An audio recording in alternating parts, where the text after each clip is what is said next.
So the first type of problems are exponential growth or decay. So pay attention to whether it's getting bigger or whether it's getting smaller. In this case, it says increasing. So this is going to be growth. Couple things I want to point out. It does say that this is happening per month. So initially, my thought actually when I saw it was, oh, you have to divide by 12. But the thing is, it actually tells you that it's increasing in months. So if these match, you don't have to divide by how many times it does it a year. It's only if it were years. So if it gives you a rate per something like month, and then your time is also in months, you don't have to worry about 12 months a year because those are equal. How much it increases is per month, and it tells you it's increasing in months, okay? But if it says the rate is per year, or they don't give you that, they just say at a rate of 5%, you assume it's an annual rate.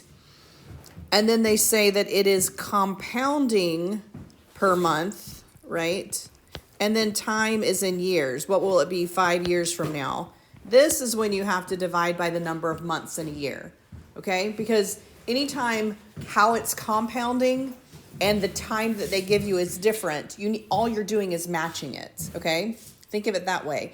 If they're compounding monthly and they say 5 years, you have to consider the fact that there are 12 months in a year. And that's when you have to divide the rate by 12. And you have to multiply the number of years by 12 because you are talking about months at this point, okay? But in this problem, they said it is changing per month and they gave you a number of months. You don't have to do any division there. You just have to use your rate and the 14 months, all right?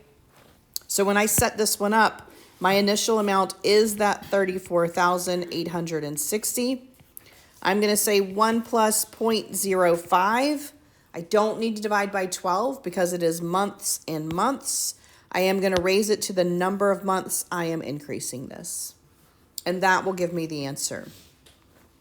Had they worded it differently, if they had said compounded monthly and then said 14 years, okay, then I would have set it up like this. 34,860, 1 plus 0.05, monthly would mean 12 months, and I would have raised it to the 12 times 14 years, right? That's the difference between those two problems, okay?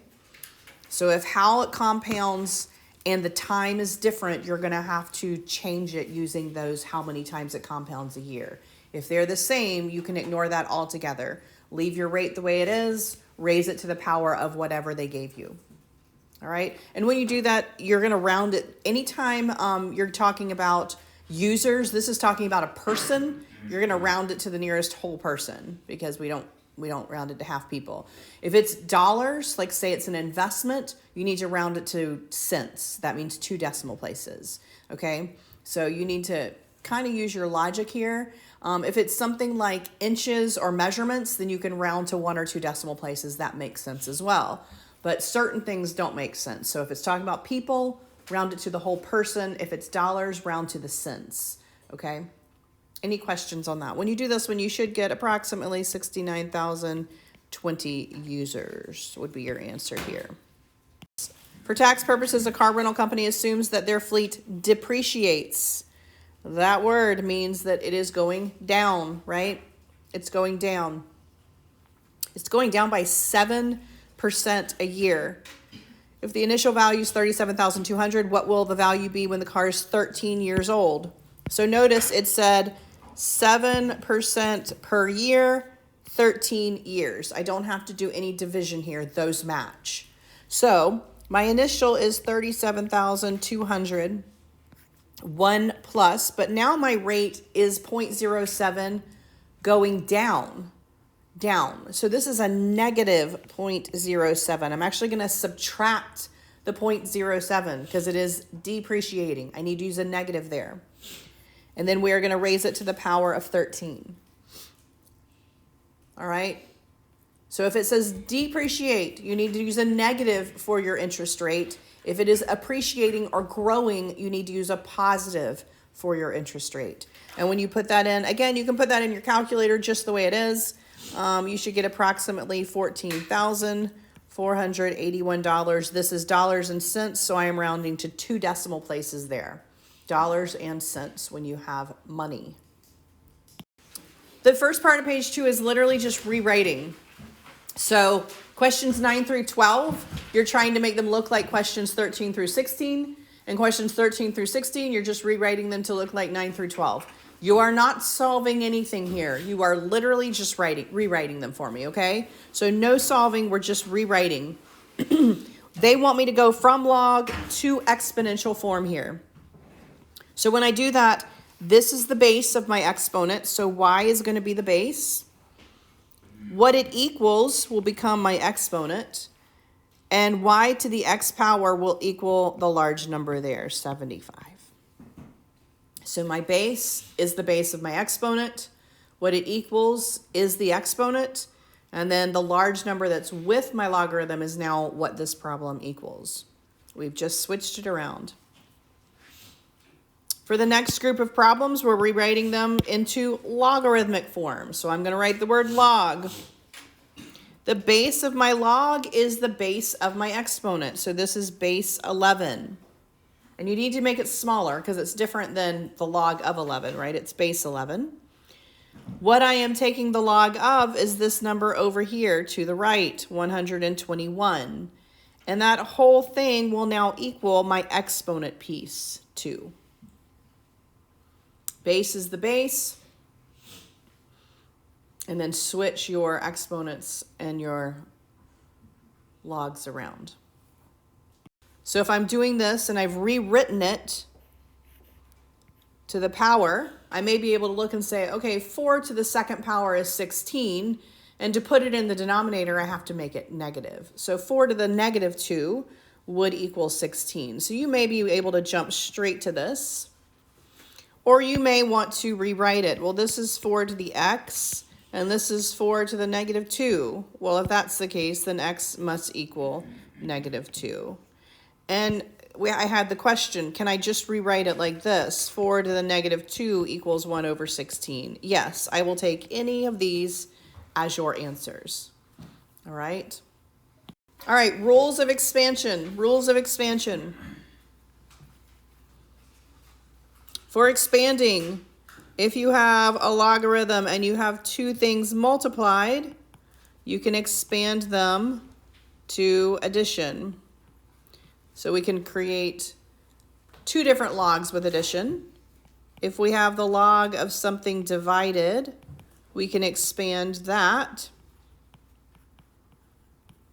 like subtraction. Remember, this comes from your exponent rules. Multiplying like bases adds, dividing like bases subtracts. And if we have a log of something to a power, that power can go in front. Remember, power to a power multiplies. All right, and you can go either direction. So if it's expanding, it wants you to go from 1 log to several. So when I look at this first one here, I'm going to rewrite it before I start expanding it. I'm going to say, well, this is the log base 8 of 11 times square root of 6. I can rewrite that 6 to the 1/2. Square root of 7, I can rewrite that 7 to the 1/2. So that's how I'm going to look at it at first. What's actually going on inside my logarithm here? Basically, I have 3 things multiplied. Well, how do I expand multiplication? I expand it with addition. So I'm going to write each one of these with their own log. I'm going to say log base 8 of 11 plus log base 8 of 6 to the 1/2 plus log base 8 of 7 to the 1/2. So that's my first step. I can expand those multiplications with addition. My second step is I have exponents. Well, my rules tell me that I can move those exponents in front. So log base 8 of 11 stays the same. But for this one, this exponent, to expand it, goes in front. So I can say 1/2 log base 8 of 6 plus, and I can move this in front as well, 1/2 log base 8 of 7. And that's my full expansion of those. And I am done with that. So the next group, I'm condensing. When this is all done, I should only have one log, and it should all be combined into one. So I'm going to do this a step at a time. The first thing I'm going to do is make this one look a little bit neater here. So I'm going to leave the 6 log base 8 of 11 alone.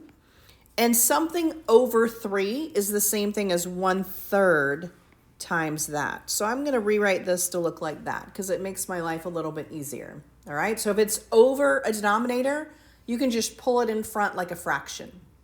So something over 3 is the same thing as 1/3 times it. All right. So when I'm condensing, I kind of go the other direction. You'll notice I did the exponents last when I was expanding. I'm going to do that first. If I have a number in front, that can move up to the exponent. So both of these can move up to the exponent spot. So the first thing I'm going to do is I'm going to say log base 8 of 11 to the 6th power plus log base 8 of 10 to the 1/3 power. All right?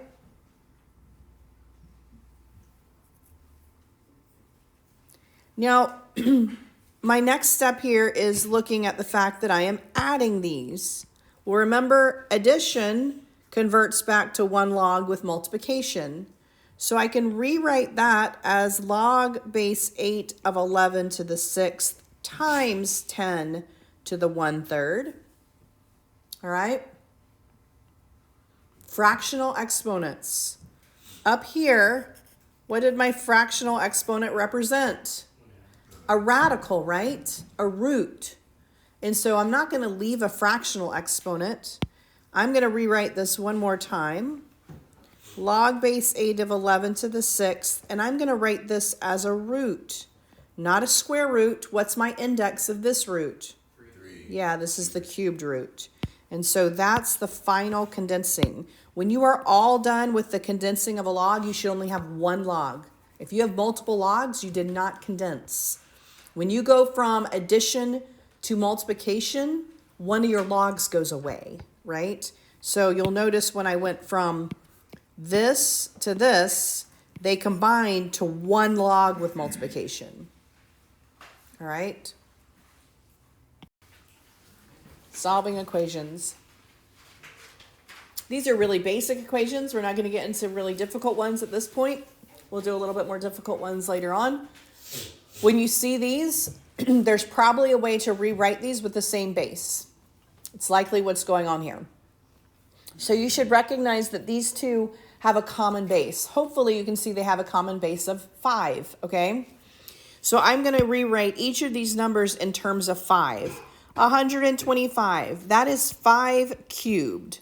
So instead of saying 125 to the 3k, I'm going to say 5 cubed to the 3k. And instead of saying 25, that I'm going to rewrite as 5 squared. I want to get them in the same base, all right? Here, I'm just going to use my property of exponents. What do I do with my exponents when it is a power to a power? What do I do with those? Yeah, I multiply. So 3 times 3k is 9k, and that equals 5 squared. Once you have it like this, same base, power, power, you can automatically assume that the powers equal each other, all right? So now I can say, well, if I have 5 to 9k, and that equals 5 to the 2nd power, then 9k must equal 2. Once you get the exact same bases, then you can assume the exponents equal each other. And now I have a really simple equation to solve. I'm just going to divide both sides by 9. So divide both sides by 9. That means k equals 2/9, and I am done. Use the properties of logarithms and the values below to find the logarithms indicated. Do not use a calculator to evaluate the logs, meaning They don't want you to put, not that I've taught you change of base at this point, they don't want you to try to do log base 5 of 1 over 16. They want you to estimate it. So what you're trying to do is figure out, how can I rewrite something here to help me figure out what's going on in this problem. So I'm going to look at these three, and I'm going to say I have a 4, a 9, and a 6. Can I rewrite this using any of those numbers? So using 4, 9, or 6, can I rewrite 1 over 16? Yes. Yes. What can I use? The 4. So I am going to rewrite this 1 over 16 as 4 to what power? 4 to what power is 1 over 16? -2, correct. All right. My properties of exponents tell me I can do something with that -2. Where can I put that -2? In front. So I have -2 times log base 5 of 4. Do I know what log base 5 of 4 is? Yes, they told me right here. Does that make sense? So now I'm going to take what I know log base 5 of 4 is, and I'm going to plug it in. -2 times log base 5 of 4, which is 0.9. -2 times 0.9 is -1.8. So all you're doing is you're rewriting this number that you're trying to find using one of the numbers they gave you, or sometimes two of the numbers. You may have to take two of the numbers and divide. Like if they had given you log of base 2 of 10, log base 2 of 5, and they wanted log base 2 of 2, you could say, well, that's 10 divided by 5.